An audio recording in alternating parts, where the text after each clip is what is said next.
ধানমন্ডি ৩২ নম্বরে বর্তমানে পরিস্থিতি অনেকে জানার আগ্রহ রয়েছেন। ধানমন্ডি ৩২ নম্বর যে বাড়িটি ছিল সেখানে কিন্তু আয়নাঘর পাওয়া গেছে। আমরা একটু আগে যেটা দেখে আসলাম আয়নাঘর পাওয়া গেলো, এখানে আয়নাঘর কি করে আসলো আসলে আমরা সেটা বুঝতে পারছি না। তবে একটি নতুন নির্মাণ ভবনটি কিন্তু আমরা দেখতে পাইলাম। আরেকটি বিষয় হচ্ছে আপনারা দেখতে পাচ্ছেন যে এই যে গাড়িগুলো আপনারা দেখতে পাচ্ছেন যে পুড়িয়ে দেওয়া হলো, এই গাড়িগুলোয় কিন্তু বঙ্গবন্ধুর যখন ছিল সেই বঙ্গবন্ধু কিন্তু এই গাড়িগুলো ব্যবহার করতো। ধানমন্ডি ৩২ নম্বর যে গতকালকে রাত্রে 8:30 9টার দিকে কিন্তু ভাঙচুর এবং আগুন। আর আরেকটি বিষয় হচ্ছে এখানে কিন্তু ঠিক একইভাবে গণভবনের মতো কিন্তু এখানে কিন্তু একই কায়দায় কিন্তু লুটপাট হচ্ছে। 5ই আগস্ট সাবেক শেখ হাসিনা যখন পালিয়েছিল তখন গণভবনে যেভাবে ভাঙচুর করে ঢুকে সব কিছু লুটপাট করে নিয়ে গেছে, ঠিক একই কায়দায় কিন্তু ধানমন্ডি ৩২ নম্বরে কিন্তু লুটপাট হচ্ছিল গতকালকে আমরা যেমনটা দেখতে পেয়েছিলাম। আর এখানে আয়নাঘর পাওয়া গেছে। চলেন আমরা একটু আয়নাঘরে যেতে চাই। যারা এই মুহূর্তে আমাদের লাইভে সংযুক্ত রয়েছেন, কে কোথা থেকে দেখছেন, আমরা আপনাদেরকে একটু আয়নাঘর যে দেখানোর চেষ্টা করছি। আসেন আমরা একটু আয়নাঘর দেখানোর চেষ্টা করছি। যারা এই মুহূর্তে দেখছেন, কোথা থেকে শুনছেন, এই যে আপনারা দেখতে পাচ্ছেন যে নতুন একটি নির্মাণ ভবন, সেই নির্মাণ ভবনের এখানে কিন্তু আয়নাঘর পাওয়া গেছে। আরেকটি বিষয় হচ্ছে দেখেন, আগে একটু এদিকে আসেন, যে আমি আপনাদেরকে বলেছিলাম যে লুটপাট হচ্ছে। এই যে দেখতে পাচ্ছেন ইঞ্জিল এটি হচ্ছে গিয়ে ইঞ্জিলটা পুড়ে গেছে, সেটা কিন্তু ওনারা নিয়ে যাচ্ছে। এটা কি ভাই আপনারা গাড়ি থেকে খুলেছেন? এভাবে খোলা পেয়েছেন? আচ্ছা, এটা হচ্ছে দেখতে পাচ্ছেন এই যে রিস্কায় করে কিন্তু সেই নেওয়া হচ্ছে। আচ্ছা, এখানে আয়নাঘরটা কোথায় ভাই? এখানে আয়নাঘরটা কোথায়? এই আয়নাঘর? আচ্ছা, ভিতরে কি আছে? এই হচ্ছে গিয়ে আয়নাঘর। একটু আসেন, একটু দেখার এমন একটা পরিস্থিতি এখানে। এটা হচ্ছে গিয়ে আয়নাঘর। যারা এই মুহূর্তে লাইভে সংযুক্ত রয়েছেন, কে কোথা থেকে দেখছেন, আপনাদেরকে আমরা সরাসরি লাইভে যুক্ত করছি ধানমন্ডি ৩২ নাম্বার থেকে। আমরা একটু নিচের যে ফ্লোরটি রয়েছে সেখানে একটু যেতে চাই। এখানেই অনেকেই বলছে যে আয়নাঘর নাকি এখানে পাওয়া গেছে। আমরা একটু ভিতরে যেতে চাই। যারা এই মুহূর্তে লাইভে সংযুক্ত রয়েছেন, আপনারা ভিডিওটি শেয়ার করে দিয়ে অন্যকে দেখার সুযোগ করে দিবেন। এখানে নতুন একটি নির্মাণ যে ভবন, এখানে কিন্তু আয়নাঘর পাওয়া গেছে। আমরা এখানে দেখো উস্তাকেবা এখানে আয়নাঘর কিভাবে বানিয়েছে একটা জিনিস আপনারা চিন্তা করেন। আমি রীতিমতো অবাক হয়ে গেলাম। যারা এই মুহূর্তে দেখছেন বা কোথা থেকে শুনছেন, আয়নাঘর নিশ্চয়ই যারা এই মুহূর্তে দেখতে পাচ্ছেন, এই হচ্ছে গিয়ে নিচের একেবারে বর্তমানে ছোট ছোট রুম। আচ্ছা, এখানে যে একটা পরিস্থিতি,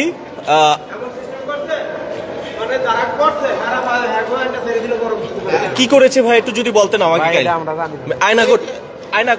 এই যে আয়নাঘর সিস্টেম করছে, আয়নাঘর সিস্টেম করেছে। হ্যাঁ, কত কি এখানে যদি একজন মানুষ আইনে রাইখে দেয়, সে কি আর জীবনে কোনো বাইরে যেতে পারবো? আর এখানে আইনে যদি মাইরে ফেলায় লোকজন, তাইলে তো মনে করেন কেউ কোনোদিন খুঁজেও পাইব না, তার গার্জিয়ান কোথায় পাবে? তাই এইরকম একটা দেশে এইরকম একটা সিস্টেম করছে ওই খুনি হাসিনা।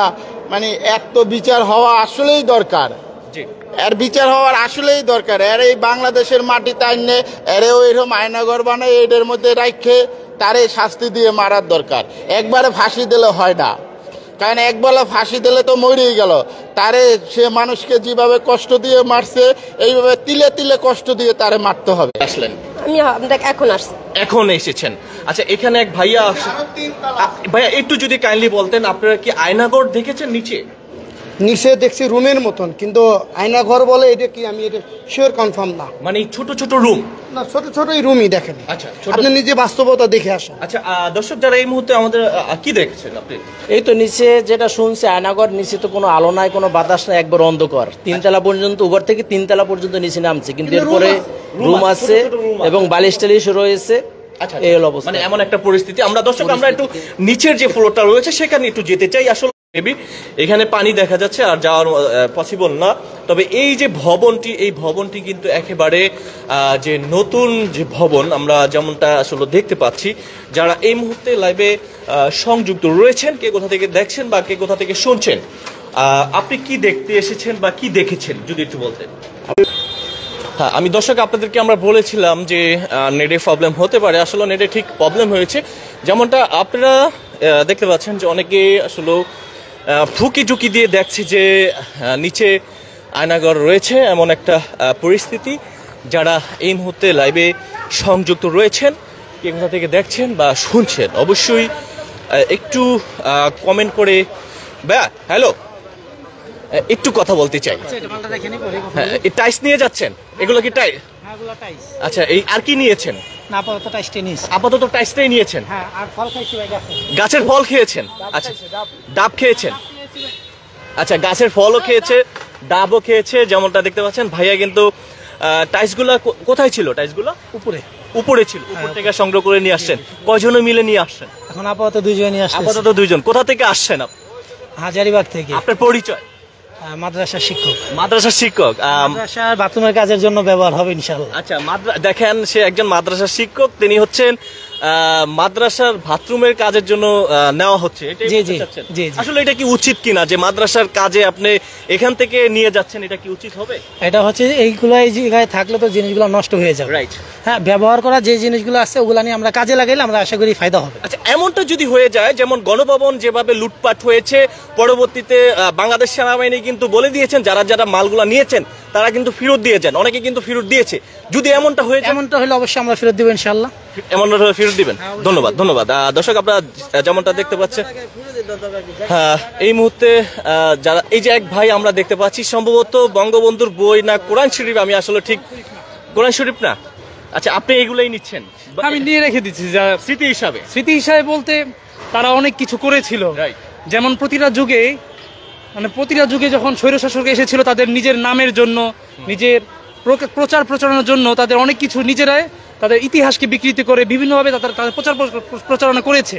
পরবর্তীতে একদল এসে তারা কি যারা নাকি দেশ এবং দেশ জাতি ধর্মের পক্ষে যারা ছিল তারা এসে সব নষ্ট করে করে ফেলেছে, এই আর কি। ধন্যবাদ ধন্যবাদ। দর্শক, আমরা এই মুহূর্তে রয়েছি ধানমন্ডি 32 নম্বরে। যারা এই মুহূর্তে আমাদের লাইভে সংযুক্ত রয়েছে সবাই লাইভটি শেয়ার করে দিয়ে অন্যকে দেখার সুযোগ করে দিবেন যে ধানমন্ডি 32 নম্বরের বর্তমানে যে পরিস্থিতি ছিল সেটা কিন্তু আমি আপনাদেরকে দেখানোর চেষ্টা করছি। আমি কিন্তু এই মুহূর্তে রয়েছি আরিফ হায়দার। যারা এই মুহূর্তে আমাদের লাইভটি দেখছেন বা শুনছেন, অবশ্যই বারবার বলছি লাইভটি শেয়ার করে দিয়ে অন্যকে দেখার সুযোগ করে দিবেন।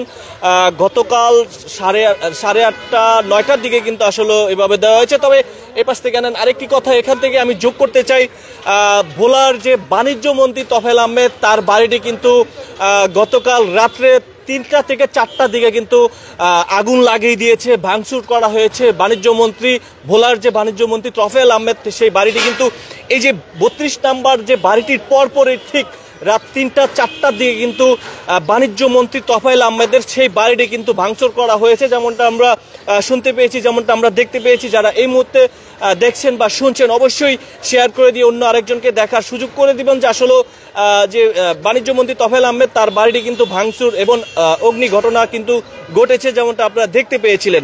আমি ছিলাম আরিফ হায়দার, এই মুহূর্তে আপন টিভি থেকে ধানমন্ডি 32 নম্বর থেকে সরাসরি।